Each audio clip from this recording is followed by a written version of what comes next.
Hi friends, good evening to all. ఈరోజు కూడా ఎప్పట్లాగే ఒక సింపుల్ స్టోరీ ద్వారా ఇంగ్లీష్ నేర్చుకునే ప్రయత్నం చేద్దామండి. But before going in to the story అందరికీ చిన్న ఇన్ఫర్మేషన్ అండి. మీకు స్పోకెన్ ఇంగ్లీష్కి సంబంధించి కానీ లేదా రిటర్న్ ఇంగ్లీష్కి సంబంధించి కానీ లేదా కాంపిటేటివ్ ఎగ్జామ్స్లో వచ్చే కాంపిటేటివ్ ఇంగ్లీష్కి సంబంధించి కానీ ఎటువంటి డౌట్స్ ఉన్నా సరే ask me in the comment section. Definitely I will give you reply and clarify all your doubts. Now let's begin our story. The title of the story is The Milkmaid's Dream. The Milkmaid's Dream. So milkmaid అంటే milkmaid అంటే పాలు అమ్మే అమ్మాయి. పాలు అమ్మే అమ్మాయి. ఇక్కడ comma పెట్టి ఎస్ పెట్టారు కదండి, దీనిని ఎపాస్ట్రఫీ ఎస్ అంటారు. అంటే యొక్క అని అర్థం వస్తుంది.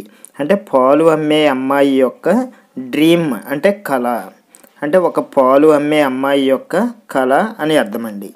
సో ఇక స్టోరీలోకి వెళ్దాం.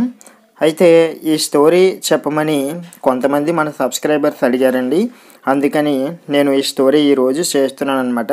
సో ఆ సబ్స్క్రైబర్స్కి చాలా థ్యాంక్స్ అండి. ఎందుకంటే actually I don't know about the story. ఇలాంటి స్టోరీ ఉంటుందని నాకు తెలియదు. సో వారు చెప్పిన తర్వాత నేను రీసెర్చ్ చేసి ఈ స్టోరీని ఫైండ్ అవుట్ చేశాను అనమాట. So anyway, now let's begin our story.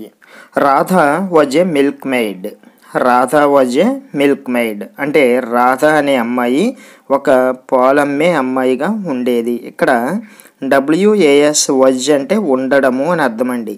అంటే ఈ స్టోరీ పాస్ట్లో జరిగినట్టుగా చెప్తున్నారు కాబట్టి పాస్ట్లో ఉండడము అని చెప్పాలంటే వాజ్ని యూజ్ చేయాలి.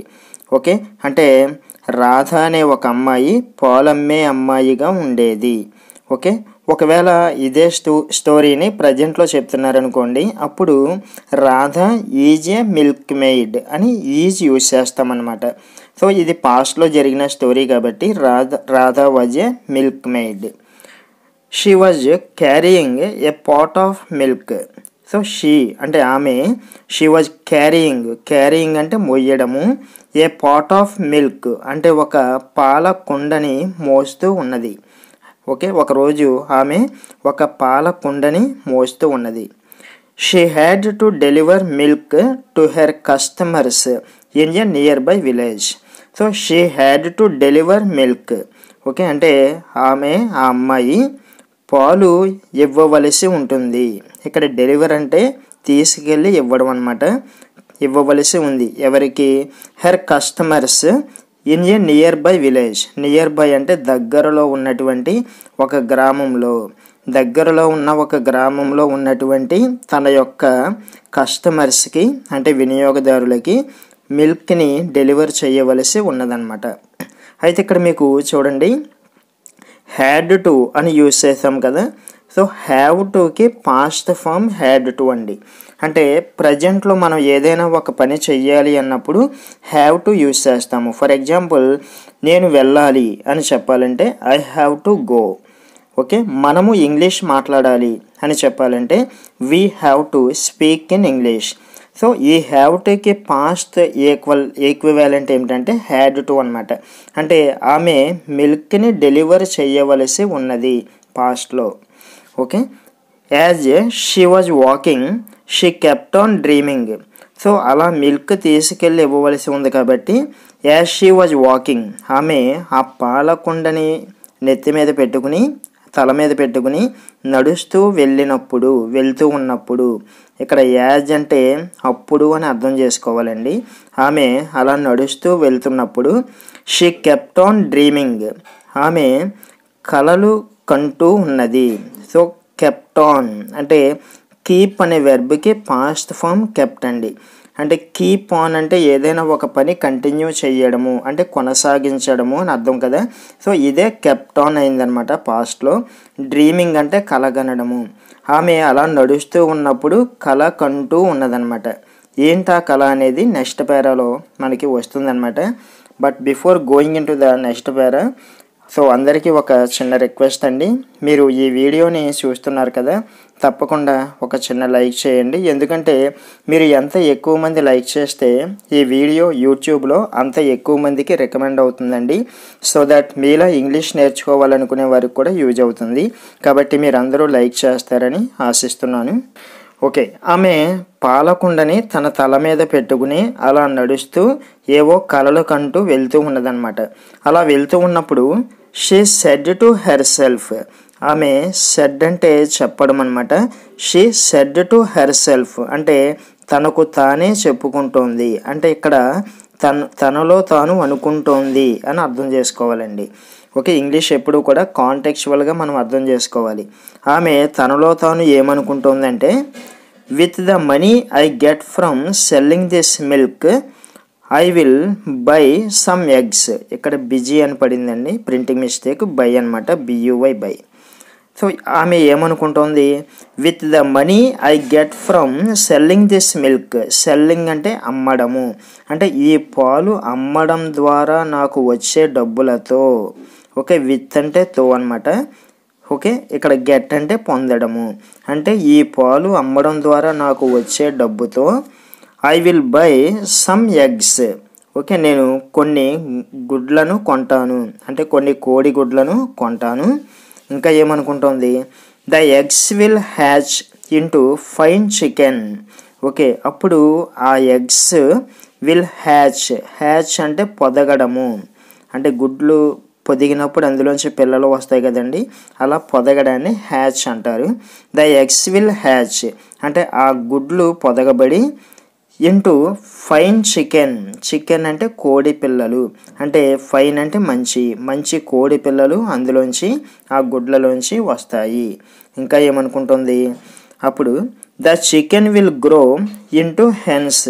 ద చికెన్ అప్పుడు ఆ కోడి పిల్లలు, గ్రో అంటే పెరగడము, పెరిగి పెద్ద అవడం అనమాట. గ్రో ఇంటూ హెన్స్, హెన్స్ అంటే కోళ్ళు. అప్పుడు ఆ కోడి పిల్లలు పెరిగి పెద్దయి కోళ్ళుగా మారతాయి. I will sell the hens, అప్పుడు ఐ విల్ సెల్, సెల్ అంటే అమ్మడం కదా, I will sell the hens, ఆ కోళ్ళని అమ్ముతాను. And get a lot of money, a print పడలేదండి ఇక్కడ, and get a lot of money, ఆ కోళ్ళను అమ్మడం ద్వారా నాకు చాలా డబ్బులు వస్తాయి. సో ఈ విధంగా కలగంటూ ఉందన్నమాట. ఆమె అలా నడుచుకుంటూ వెళ్తూ కలగంటూ ఉందన్నమాట. ఓకే, అంటే ఈ పాలు అమ్మడం ద్వారా నాకు డబ్బులు వస్తాయి, ఆ డబ్బులతో కోడిగుడ్లు కొంటాను, ఆ గుడ్లను పొదిగిన తర్వాత అందులోంచి కోడి పిల్లలు బయటకు వస్తాయి, అవి పెరిగి పెద్ద అయిన తర్వాత కోళ్ళు అవుతాయి, ఆ కోళ్ళను అమ్మి నేను చాలా డబ్బులు సంపాదిస్తాను అని. ఇంకా ఏమనుకుంటుంది, with that money. Okay, with that money, that money అంటే ఆ డబ్బు, విత్ అంటే తో, ఆ డబ్బుతో I will buy nice silk saris. Okay, నేను మంచి సిల్క్ శారీస్ కొనుక్కుంటాను, ఆ డబ్బుతో మంచి మంచి సిల్క్ శారీస్ కొంటాను. అప్పుడు I will look beautiful, I will look beautiful, అప్పుడు నేను చాలా అందంగా కనిపిస్తాను. ఇక్కడ లుక్ అంటే కనిపించడము అని అర్థమండి, చూడడము అని కాదు, కనిపించడము. ఐ విల్ లుక్ బ్యూటిఫుల్, ఆ చీరల్లో నేను చాలా అందంగా కనిపిస్తాను. When people ask for the secret of my wealth I will toss my head and say no. Okay, when people ask for the secret of my wealth, people అంటే ప్రజలు అనమాట, అంటే జనాలు, ఆస్క్ అంటే అడగడము, for the secret of my wealth, wealth అంటే సంపద లేదా డబ్బులు అనమాట. అంటే నా దగ్గర ఇన్ని డబ్బులు ఉండడం యొక్క రహస్యం ఏంటో ఈ జనం అడిగినప్పుడు, వెన్ అంటే అప్పుడు. ఓకే, నా దగ్గర ఇన్ని డబ్బులు ఎలా వచ్చాయి అన్న రహస్యాన్ని ఈ ప్రజలందరూ అడిగినప్పుడు I will toss my head. Toss head అంటే తల అడ్డంగా ఊపడము. టాస్ హెడ్ అంటే మనం ఏదైనా ఒక విషయాన్ని ఎదుటి వాళ్ళకి చెప్పడానికి నిరాకరించేటప్పుడు తలని అడ్డంగా ఊపుతాం కదండి, అలా ఊపడాన్ని టాస్ హెడ్ అంటారు. I will toss my head, నేను తల అడ్డంగా ఊపి, అండ్ సే అంటే అనడం అనమాట. ఏమంటాను, నో అంటే నేను చెప్పను, ఆ రహస్యం ఏంటో నేను చెప్పను అని తనలో తాను అలా అనుకుంటూ వెళ్తుందండి ఆ అమ్మాయి. అంటే ఇదంతా డ్రీమింగ్ అనమాట. ఓకే, ఈ పాలుని అమ్మడం ద్వారా గుడ్లను కొని ఆ గుడ్లలోంచి వచ్చిన కోడి పిల్లలు పెరిగి పెద్ద అయిన తర్వాత కోళ్ళు అవుతాయి. ఆ కోళ్ళను అమ్మిన తర్వాత చాలా డబ్బు వస్తుంది. ఆ డబ్బుతో మంచి మంచి శారీస్ కొనుక్కుంటాను, అందువల్ల నేను బ్యూటిఫుల్గా కనిపిస్తాను. సో ఈ డబ్బు అంతా ఎక్కడి నుంచి వచ్చింది, రహస్యం ఏంటని ప్రజలు అడిగినప్పుడు నేను ఎవ్వరికీ కూడా చెప్పను, తల అడ్డంగా ఊపుతాను అని తనలో తాను అనుకుంటూ ఉంది. అలా అనుకుంటూ when she dreamt to saying no, she actually tossed her head and down fell the pot of milk and all the milk ran out on the ground. Okay, when అంటే అప్పుడు. when she dreamt అంటే dream అనే వెర్బ్కి past form dreamt అండి. అంటే ఆమె అలా కలగన్నప్పుడు to saying no అంటే జనం అలా అడుగుతున్నట్టు ఈమెమో నో అని చెప్తున్నట్టుగా కలగంటుందన్నమాట. ఆమె అలా కలగన్నప్పుడు she actually tossed her head, ఆమె నిజంగానే తలని అడ్డంగా ఊపిందనమాట. ఓకే, కలగంటూ ఉంది కదా, ఆ కలలో లీనమైపోయి మునిగిపోయి ఎవరో అడిగినట్టు ఫీల్ అయ్యి నిజంగానే తలని అడ్డంగా ఊపేసింది అలా నడుచుకుంటూ వెళ్తున్నప్పుడు. అప్పుడు ఏమైంది, and down fell the pot of milk, ఆ తల మీద ఉన్నటువంటి ఆ పాల కుండ కింద పడిపోయింది. ఫెల్ అంటే పడిపోవడము, డౌన్ అంటే క్రింద. యాక్చువల్గా దీనిని ఫెల్ డౌన్ అని కూడా మెన్షన్ చేయొచ్చండి, బట్ డౌన్ ఫెల్ అన్నా కూడా అదే మీనింగ్ వస్తుంది అనమాట. Down fell the pot of milk, వెంటనే ఆమె తల మీద ఉన్నటువంటి ఆ పాలకుండ క్రింద పడిపోయి and all the milk ran out on the ground అంటే నేల, దీన్ని ఫ్లోర్ అని కూడా మనం అనుకోవచ్చు. All the milk ran out on the ground, ఆ పాలంతా కూడా నేల పాలు అయిపోయిందనమాట. సో ఆమె అలా పగటి కల కనడం వల్ల ఆ ఉన్న పాలు కూడా పోయిన పరిస్థితి ఏర్పడింది. So this is milk maids dream అనే స్టోరీ అండి. సో ఈ స్టోరీలో ఉన్నటువంటి మోరల్ ఏంటి, building castles in air will not stand. Building అంటే నిర్మించడము, క్యాజిల్స్ అంటే కోటలు, క్యాజిల్ అంటే కోట, ఇన్ ఎయిర్ అంటే గాలిలో మేడలు కట్టడము అంటాం కదండి. సో క్యాజిల్స్ అంటే కోటలు అని కానీ లేకపోతే మేడలు అని కానీ అర్థం చేసుకోవచ్చు. గాలిలో మేడలు కడితే విల్ నాట్ స్టాండ్ అంటే అవి నిజమవ్వవు, గాలిలో మేడలు కడితే అవి ఎప్పటికీ నిజమవ్వవు అనేది ఈ స్టోరీ యొక్క మోరల్ అన్నమాట. So friends, this is today story. ఈ వీడియోలో మీకు చాలా అన్నోన్ వర్డ్స్ కానీ గ్రామర్ ఆస్పెక్ట్స్ కానీ కవర్ అయ్యాయని అనుకుంటున్నాను.